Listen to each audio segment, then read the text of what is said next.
tutorial for Pingry AP Biology. I'd like you to consider that when organisms reproduce themselves, they have to copy their entire genomes. And as we've discussed earlier, different types of organisms have different types of genomes.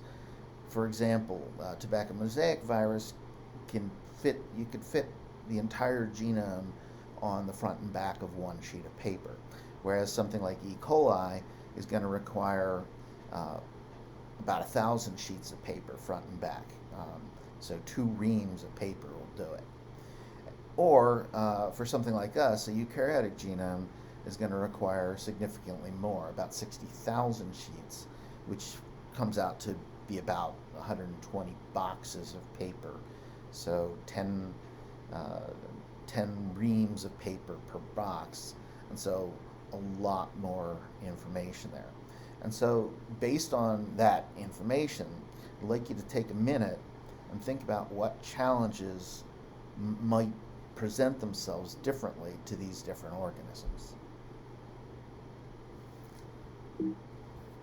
So hopefully you decided that a viral genome, because it's so small, it does have to be packaged into a small virion package, but it just needs to get copied, and then the whole thing needs to go to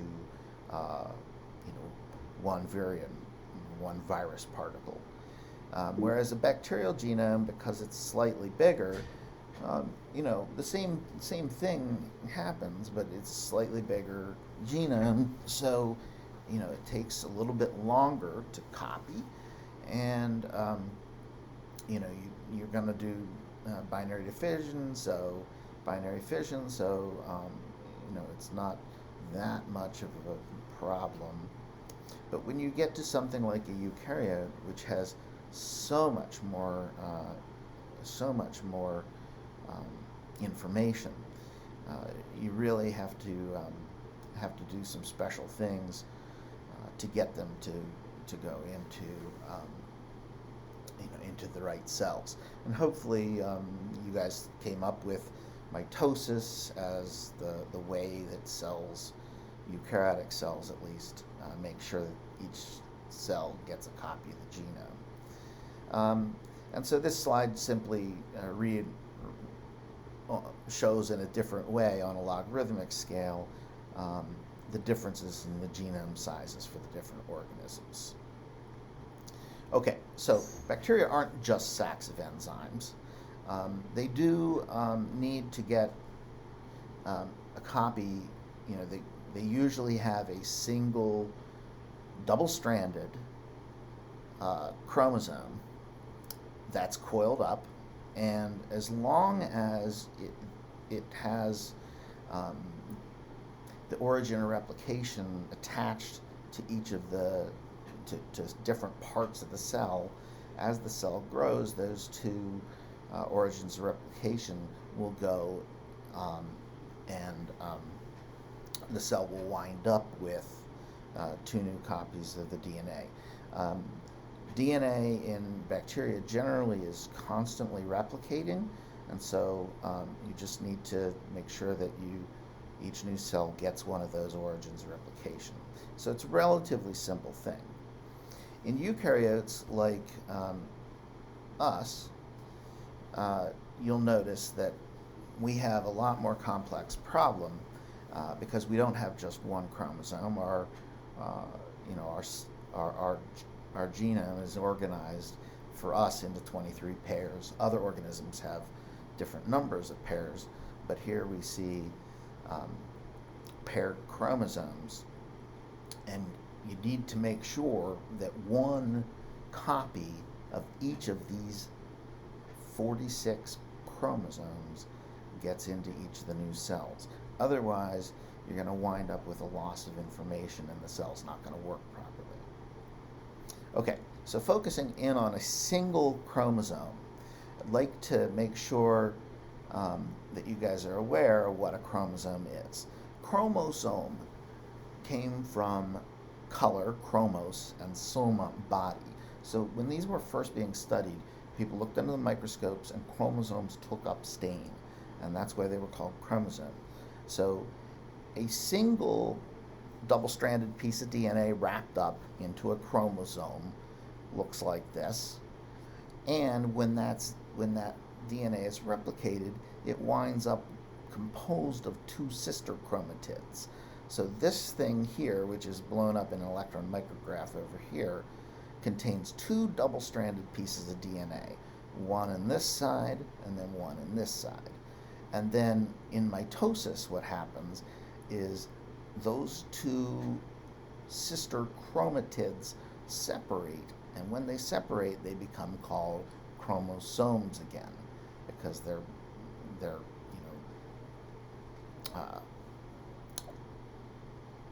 colored bodies. So chromosomes are very tightly wrapped. In this diagram, we see the DNA double helix as a single double-stranded piece of DNA that's about 2 microns long. That is wrapped along onto these protein spindles called histones, and then the histones are wrapped up into nucleosomes, and those are wrapped up onto protein scaffold, and the protein scaffold then is wrapped up. And this is what allows you to take something that, if you stretch out the DNA in a cell, it winds up being about 1 meter long. That's how long it would be if you could unwrap it and pull it straight. And you gotta put that in something that's somewhere around 10 micrometers long. So it's a significantly, if you think about it, 10 microns is, that's way less than a millimeter. So you really have to wrap things up tightly in order to get it into that space. Okay, and so back here we have, again, a diagram that shows the 23 pairs of chromosomes. And one of these chromosomes comes from one parent, one comes from the other parent. In chromosome 2, one of these comes from one parent, another one comes from the other parent. Now, before mitosis, the DNA is already replicated. So each of these chromosomes here is composed of two sister chromatids. Okay, so now if that's the case, you should be able to figure out how many double-stranded pieces of DNA are shown here.